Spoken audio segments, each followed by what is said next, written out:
বিপিএলে আজ নিজেদের দশম ম্যাচে মুখোমুখি হবে মেহেদী হাসান মিরাজের খুলনা টাইগার্স এবং গতবারের চ্যাম্পিয়ন দল তামিম ইকবালের ফরচুন বরিশাল।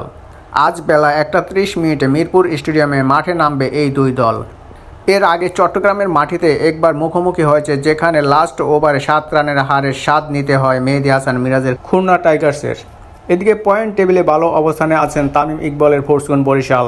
রংপুরের চেয়ে 1 ম্যাচ কম খেলে দ্বিতীয় স্থানে এখন ফরচুন বরিশাল।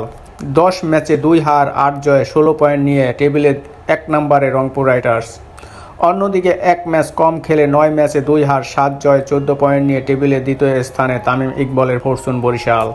অন্যদিকে খুলনা টাইগার্স নেই শীর্ষ 4-এ, বরিশালের সাথে সমান 9 ম্যাচ খেলে 5 হার 4 জয় 8 পয়েন্ট নিয়ে টেবিলের পঞ্চম স্থানে আছেন মেহেদী মিরাজের খুলনা টাইগার্স।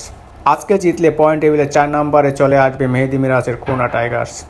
এদিকে তামিম ইকবালের ফরচুন বরিশাল জয় পেলে রংপুরকে পিছনে ফেলে টেবিলের শীর্ষ স্থানে চলে আসবে ফরচুন বরিশাল। নাম্বার 1-এ চলে আসবেন এই দলটি। সময়ের অপেক্ষা, দেখা যাক কী হয়। দর্শক, এই ছিল আজকে আমার ভিডিওতে। আমার ভিডিও যদি ভালো লাগে অবশ্যই আমার ভিডিও সবাই লাইক কমেন্ট শেয়ার করে আমার সাথে থাকবেন। ধন্যবাদ সবাইকে, দেখা হবে পরবর্তী কোনো ভিডিওতে।